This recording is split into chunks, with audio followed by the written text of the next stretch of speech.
আসসালামু আলাইকুম প্রিয় শিক্ষার্থী, নিশ্চয়ই তোমরা অনেক ভালো আছো। আমরা আজকে প্রথম পত্রের অর্থনীতি প্রথম পত্রে জাতীয় আয় নির্ধারণ অর্থাৎ ভারসাম্য জাতীয় আয় কিভাবে নির্ধারণ করা যায় এ সম্পর্কিত কিছু গাণিতিক সমাধান তোমাদেরকে করাবো।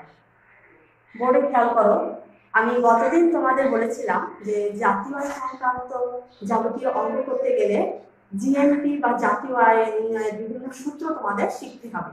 অর্থাৎ দ্বিঘাত বিশিষ্ট অর্থনীতি, তিন খাত বিশিষ্ট অর্থনীতি, চার খাত বিশিষ্ট অর্থনীতি, অর্থাৎ এই 2, 3 এবং 4 এই তিন খাত বিশিষ্ট অর্থনীতিতে অর্থাৎ 2, 3 এবং 4 এই তিন খাত বিশিষ্ট অর্থনীতিতে জাতীয় আয়ের যে সমীকরণ, এই সমীকরণগুলো তোমাদেরকে শিখতে হবে। শিক্ষার্থী, তোমরা নিশ্চয়ই দেখেছো সেই সূত্রের প্রেক্ষিতে তোমরা সবাই খাতা কলম বের করো, কারণ অঙ্কগুলো তোমাদের আমার ক্লাসের সাথে সাথে তোমাদের করতে হবে।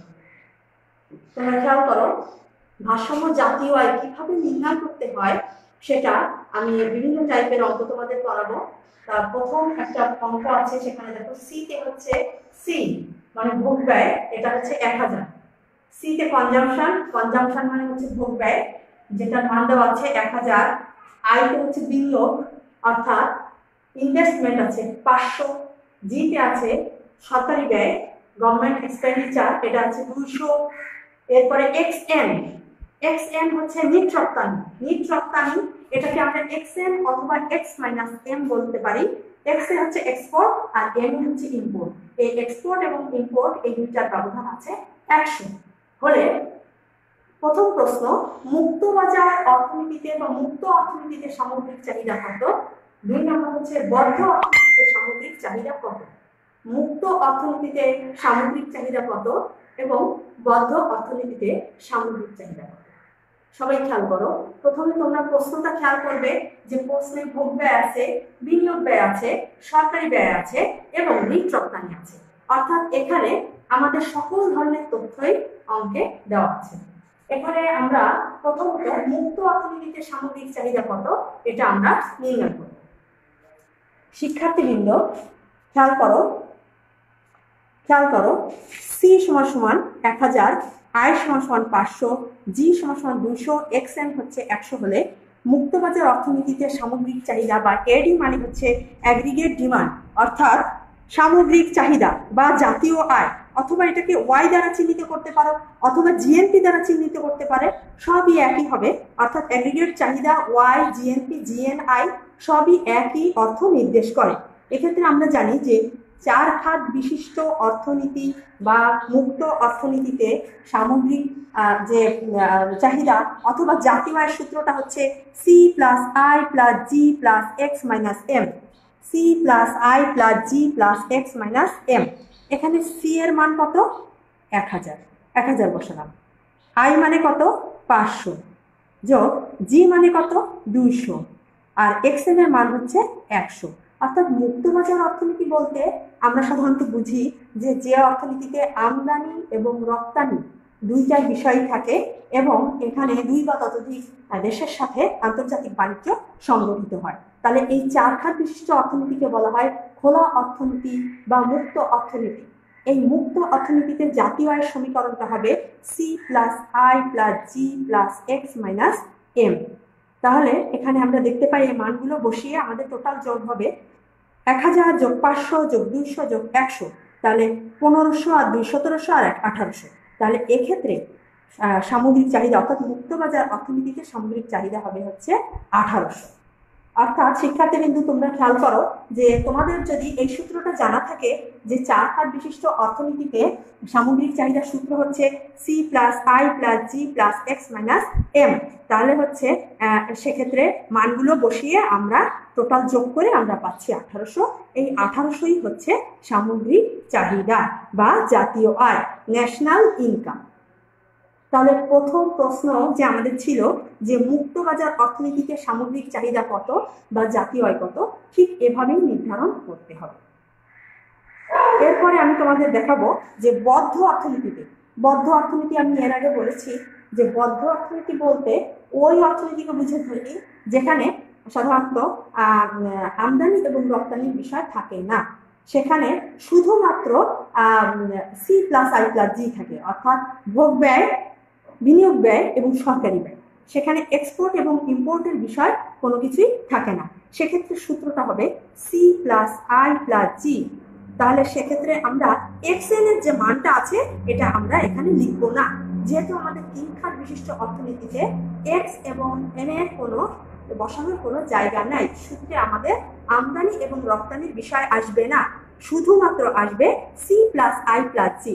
সুতরাং আমরা সি মানে 1000, আই মানে হচ্ছে 500 এবং জি মানে হচ্ছে 200 দেখাবো। তাহলে এক্ষেত্রে আমরা দেখতে পাচ্ছি 1000 যোগ 500 যোগ 200 যোগ করলে সেটা হবে হচ্ছে 1700। তাহলে এভাবে মুক্তবাজার অর্থনীতিতে জাতীয় আয় হচ্ছে 1800 এবং বদ্ধ অর্থনীতিতে সামগ্রিক চাহিদা হচ্ছে 1700। কারণ মুক্তবাজার অর্থনীতিতে আমরা আমদানি এবং রপ্তানি করার সুযোগ পাচ্ছি, কিন্তু বদ্ধ অর্থনীতিতে আমদানি এবং রপ্তানির কোনো সুযোগ নাই।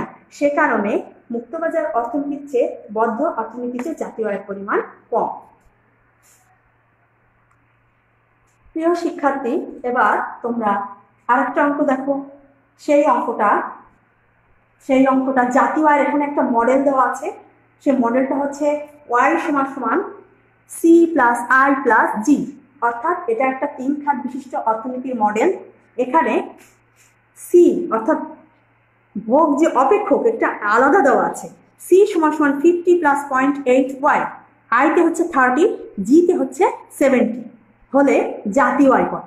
যে জাতীয় আয় আমাদের এই মডেল থেকে, যে মডেল যদি প্রশ্নে মডেল দেওয়া থাকে তাহলে সেই মডেল ফলো করেই আমাদেরকে অঙ্ক করতে হবে। এখানে জাতীয় আয়ের মডেল দেওয়া আছে ওয়াই সমান সমান সি প্লাস আই প্লাস জি।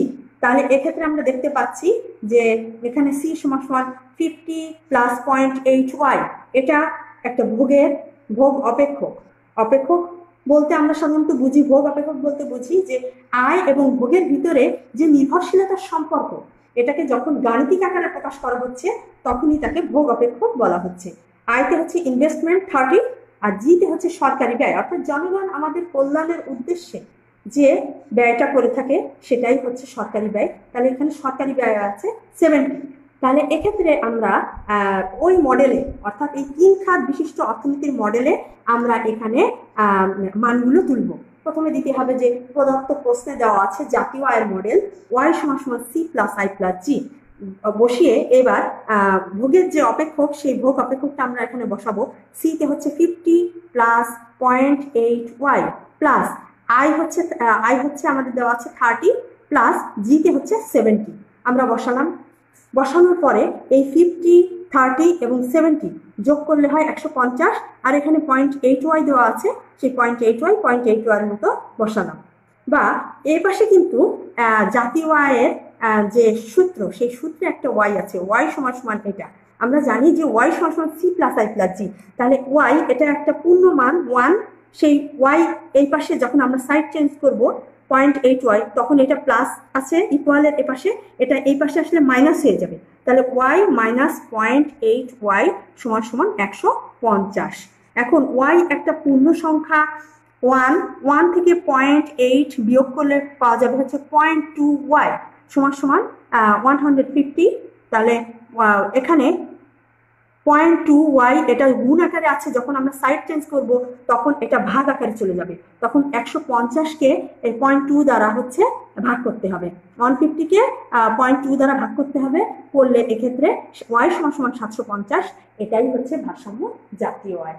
প্রিয় শিক্ষার্থী, তোমরা আরেকবার খেয়াল করো, এভাবে যদি জাতীয় আয়ের মডেল দেওয়া থাকে ওয়াই সমান সমান সি প্লাস আই প্লাস জি এবং সেক্ষেত্রে ভোগ অপেক্ষক, বিনিয়োগ, সরকারি ব্যয় এগুলো যদি দেওয়া থাকে তাহলে মডেলটা বসিয়ে ডাইরেক্ট সেখানে হচ্ছে জাতীয় আয় যে অর্থাৎ এই সংশ্লিষ্ট যতগুলো মান আছে এই মানগুলো বসিয়ে যোগ বিয়োগ গুণ ভাগ করলেই এটা সলভ হয়ে যাবে। তাহলে আমরা এখানে দেখতে পাচ্ছি ভারসাম্য জাতীয় আয় হচ্ছে 750। তাহলে এভাবে আমরা ওই যে 750 ভারসাম্য জাতীয় আয় হলো, এরপরে যদি জাতীয় আয়ের আমরা দেখি যে সরকারি ব্যয় আগে ছিল 70। এখন এই মডেলটাই যদি সরকারি ব্যয়ের পরিবর্তন হয়, পরিবর্তন মানে কি? সরকারি ব্যয় বাড়তেও পারে, কমতেও পারে। যদি অপরিবর্তিত থাকে তাহলে জাতীয় আয় যা আছে তাই থাকবে। কিন্তু যদি সরকারি ব্যয়ের পরিবর্তন ঘটে তাহলে, অর্থাৎ যদি বাড়ে অথবা কমে, তাহলে সেক্ষেত্রে কি হতে পারে এটা এবার তোমরা খেয়াল করো। সরকারি ব্যয় আরো 50 বৃদ্ধি করলে তখন কি হবে? সরকারি ব্যয় যদি আরো 50 বৃদ্ধি করা হয় তাহলে আগে জাতীয় আয় জি ছিল 70, তার সাথে আরো 50 যুক্ত হবে বা যোগ হবে। সরকারি ব্যয় যদি আরো 50 বৃদ্ধি পায় তাহলে সেক্ষেত্রে জাতীয় আয় আগে 70 ছিল, 70 সাথে 50 যোগ হবে, তাহলে যোগ হলে 120। এই 120 পূর্বের যে মডেল আছে সেই মডেলের সাথে 70-এর পরিবর্তে এখানে আমরা 120 এটা আমরা বসাবো।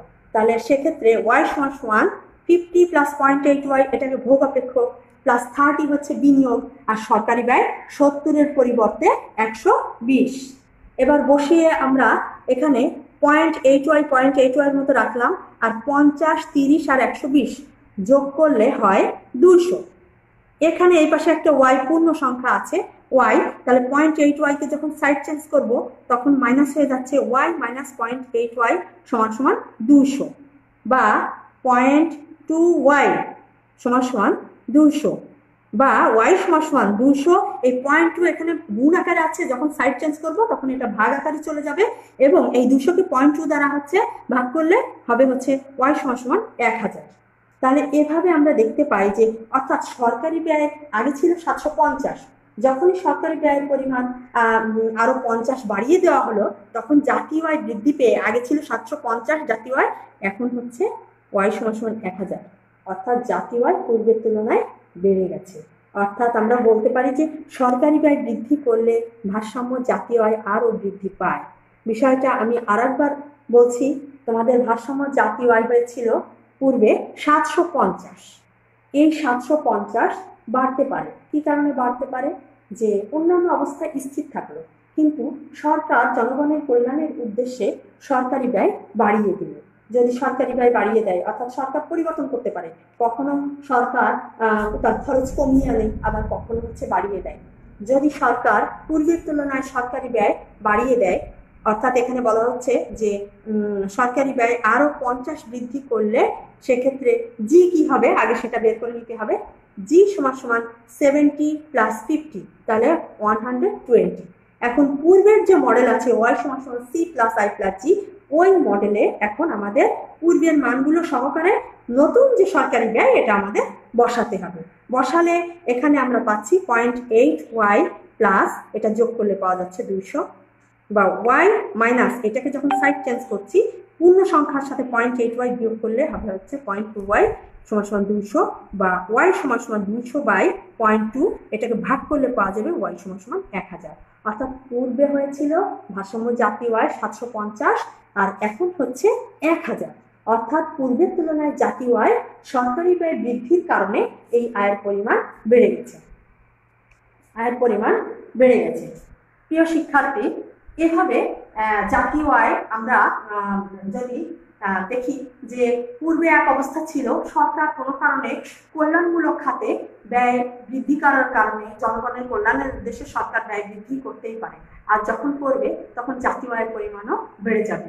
কারণ যখন সরকার কল্যাণের উদ্দেশ্যে বিভিন্ন খাতে ব্যয় করছে তখন উৎপাদনও বেড়ে যাচ্ছে, উৎপাদন বাড়লে মানুষের আয় বাড়ছে, আয় বাড়লে তখন জনগণের জীবনযাত্রার মান উন্নত হচ্ছে, সার্বিকভাবে জাতীয় আয়ের পরিমাণও বৃদ্ধি পাচ্ছে।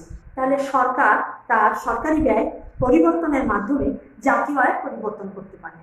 তোমাদের প্রয়োগমূলক প্রশ্ন এবং উচ্চতর দক্ষতার প্রশ্নে এই টাইপের আসতে পারে যে একটা মডেল দিয়ে দিল, সেখান থেকে জাতীয় আয় নির্ণয় করতে হবে।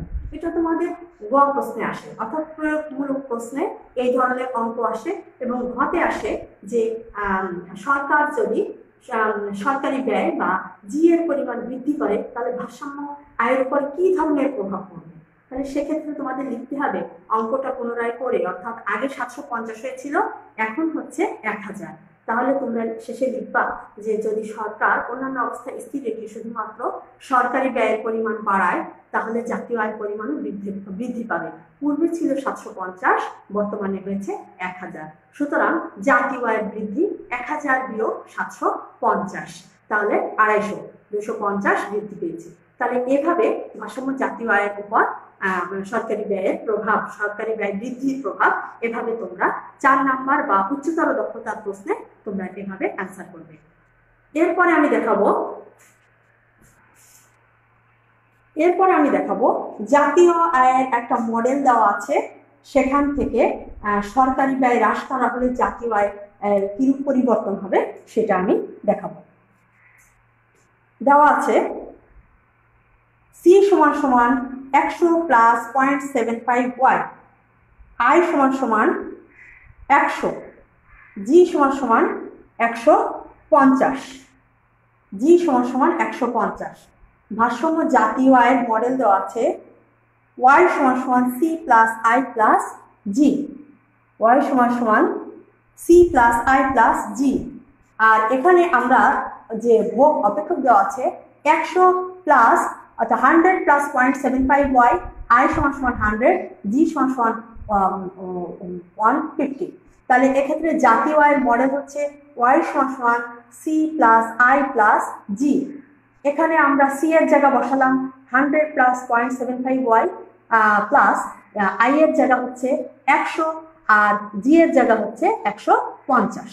তাহলে এটাকে আমরা যোগ করলে 0.75y প্লাস 350, 100, 100 এবং 150 তিনটাকে যোগ করলে হবে 350।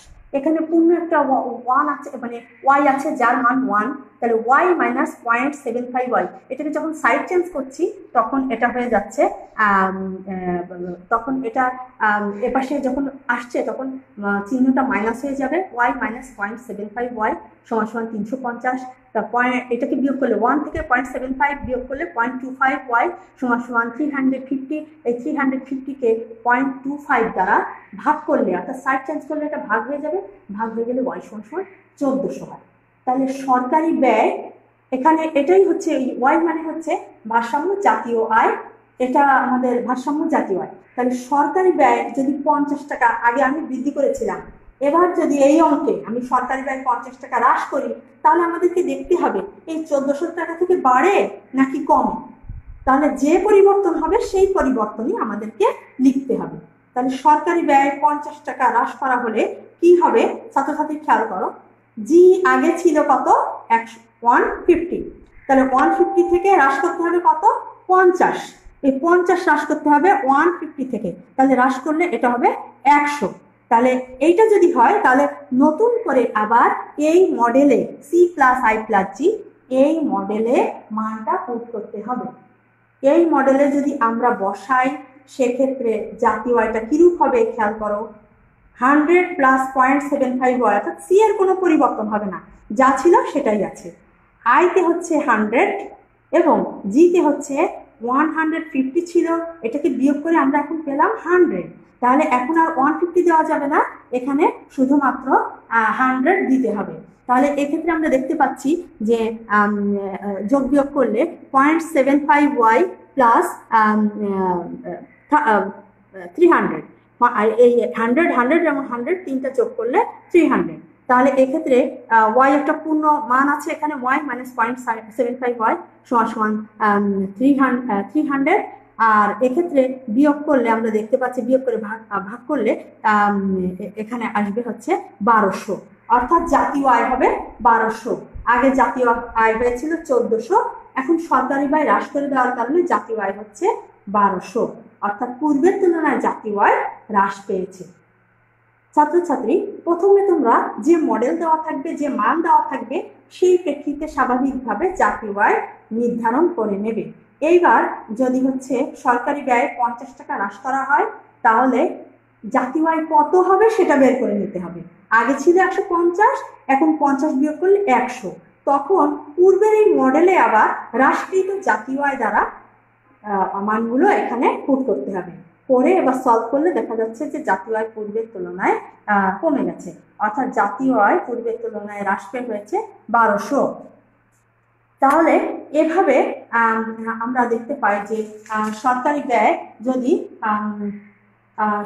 ব্যয় যদি কমায় দেওয়া হয়, পূর্বের তুলনায় হ্রাস করে দেওয়া হয়, তাহলে জাতীয় আয়ের পরিমাণ পূর্বের তুলনায় কমে যাবে। এক্ষেত্রে আমরা সাধারণত দেখতে পাই যে জাতীয় আয় সাধারণত তোমাদের 3 খাত বিশিষ্ট অর্থনীতি বা 4 খাত বিশিষ্ট অর্থনীতি এই সংক্রান্ত মডেলগুলোই হচ্ছে অঙ্কে দেওয়া থাকবে এবং তোমরা এই মডেলের প্রেক্ষিতে অঙ্ক করার চেষ্টা করবে, কারণ সেখানে সাধারণত যে মানগুলো দেওয়া থাকবে সেই মানের উপর ভিত্তি করে তোমাকে অঙ্কটা করতে হবে এবং সেখানে তোমাদের 3 খাত আছে না 4 খাত আছে এটা লক্ষ্য করে তোমাদের করতে হবে। আর যদি সরকারি ব্যয় হ্রাস করা হয় তাহলে মূল সরকারি আয় থেকে সেটা মাইনাস করে তোমাকে সরকারি ব্যয় কতটা সেটা বের করেই জাতীয় আয়ের মডেলে বসাতে হবে। যদি সরকারি ব্যয়ের পরিমাণ বৃদ্ধি করা হয় তাহলে হচ্ছে যা আছে তার সাথে আরো যোগ করতে হবে, করে জাতীয় আয়ের মডেলে বসিয়ে অঙ্ক করতে হবে। এবং তোমাদের যে মানে উচ্চতর দক্ষতার যে প্রশ্ন সেখানে জাতীয় আয়ের প্রভাবটা কি, যদি বাড়ে তাহলে জাতীয় আয় কি কতটা পরিমাণ বাড়ছে সেটা তোমাদের দিতে হবে, আর যদি কমে তাহলে জাতীয় আয় কি পরিমাণ কমে যাচ্ছে সেটা তোমাদের লক্ষ্য রাখতে হবে। প্রিয় শিক্ষার্থী, তোমরা জাতীয় আয়ের আরো কিছু অংশ আছে যেটা আমি তোমাদের দেখাচ্ছি যে জাতীয় আয় সাধারণত তোমাদের 2 খাত বিশিষ্ট অর্থনীতিতে হতে পারে, 3 খাত বিশিষ্ট অর্থনীতিতে হতে পারে। সেক্ষেত্রে ভারসাম্য জাতীয় আয় নির্ধারণের ক্ষেত্রে অর্থনীতিবিদ কেইনস কি ধরনের মন্তব্য করেছেন সেটা আমি চিত্রের সাহায্যে তোমাদের কিছুক্ষণ পরে দেখাবো। যে আমরা জানি জাতীয় আয় একটি দেশের অর্থনীতির গুরুত্বপূর্ণ মানদণ্ড নির্দেশ করে। সেক্ষেত্রে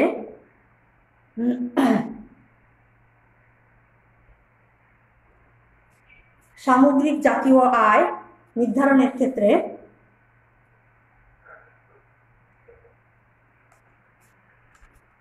জাতীয় আয় নির্ধারণের ক্ষেত্রে আমাদের 2 খাত বিশিষ্ট অর্থনীতি এবং 3 খাত বিশিষ্ট অর্থনীতি, এই অর্থনীতি থেকে আমরা কিভাবে জাতীয় আয় নির্ধারণ করা যায় তা আমরা একটা চিত্রের সাহায্যে দেখাবো।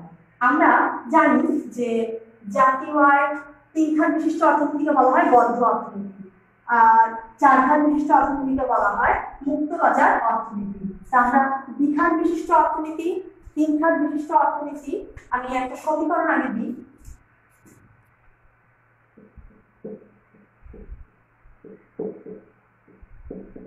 AS = 45 ডিগ্রি, অর্থাৎ অ্যাগ্রিগেট সাপ্লাই, এটা হচ্ছে 45 ডিগ্রি রেখা, এটাকে বলা হবে সামগ্রিক যোগান রেখা। এটা একটা সমীকরণ দেওয়া আছে, উদ্দীপকে এই টাইপের প্রশ্ন আসতে পারে। এরপরে আছে AD1 অ্যাগ্রিগেট ডিমান্ড, অর্থাৎ জাতীয় আয়ের যে প্রথম সমীকরণ, সামগ্রিক চাহিদার প্রথম সমীকরণ, এটা আছে C+I। এটা হচ্ছে 2 নম্বর সমীকরণ। এটা হচ্ছে সামগ্রিক চাহিদা, এটা হচ্ছে সামগ্রিক যোগান। এটা হচ্ছে AD2 C+I+G, তাহলে এটা হচ্ছে 3 নম্বর সমীকরণ। এখন তোমাদের আসতে পারে যে এই 1 নম্বর সমীকরণ এবং 2 নম্বর সমীকরণ সহকারে জাতীয় আয় নির্ধারণ করো। উচ্চতর দক্ষতার প্রশ্নে আসতে পারে যে এই 1 নম্বর সমীকরণ এবং 3 নম্বর সমীকরণ সহকারে, আমি প্রশ্ন লিখে দিচ্ছি, 1 নম্বর ও 3 নম্বর, 1 ও 2 নম্বর সমীকরণ ব্যবহার করে জাতীয় আয় নির্ণয় করো। আর 2 নম্বরে আসতে পারে 1 ও 3 নম্বর সমীকরণ ব্যবহার করে জাতীয় আয় নির্ণয় করে এর উপর মন্তব্য করো, এর উপর মন্তব্য করো। অথবা এই 2 নম্বর প্রশ্নে, এটা সাধারণত গ এবং ঘতেই আসে, গ নম্বর প্রশ্ন, আর এটা হচ্ছে ঘ নম্বর প্রশ্ন। আসতে পারে যে এটা কি কেইনসের অর্থনীতির সাথে সঙ্গতিপূর্ণ বা পূর্ণ নিয়োগ স্তরের সাথে সঙ্গতিপূর্ণ। পূর্ণ নিয়োগ স্তরের সাথে সঙ্গতিপূর্ণ। ছাত্রছাত্রীরা তোমরা প্রশ্ন খেয়াল করো যে প্রশ্নে সাধারণত দেওয়া আছে যে 1 ও 2 নম্বর সমীকরণ ব্যবহার করে জাতীয় আয় নির্ণয় করো, আর 2 নম্বরে আছে 1 ও 3 নম্বর সমীকরণ ব্যবহার করে এই যে জাতীয় আয় নির্ণয় করে এটা পূর্ণনিয়োগ স্তরের সাথে সঙ্গতিপূর্ণ কিনা, অর্থাৎ এটা বেকারত্ব নাকি পূর্ণ কর্মসংস্থানের সাথে সঙ্গতিপূর্ণ, এটা আমাদেরকে দেখাতে হবে। প্রথমে আমরা দেখাবো গ নাম্বার প্রশ্ন। সেখানে আছে প্রথমটা হচ্ছে AS = 45 ডিগ্রি, অর্থাৎ এটা হচ্ছে অ্যাগ্রিগেট সাপ্লাই সামগ্রিক যোগান রেখা, আর AD1 হচ্ছে অ্যাগ্রিগেট ডিমান্ড অফ 1, অর্থাৎ সামগ্রিক চাহিদার 1 নম্বর সমীকরণ, সেখানে ভোগ এবং বিনিয়োগ এর সমন্বয়ে একটা সমীকরণ দেওয়া আছে। তাহলে আমি প্রথমে দেখাবো 1 ও 2 নম্বর সমীকরণ ব্যবহার করে জাতীয় আয় চিত্রের সাহায্যে কিভাবে দেখাতে হবে।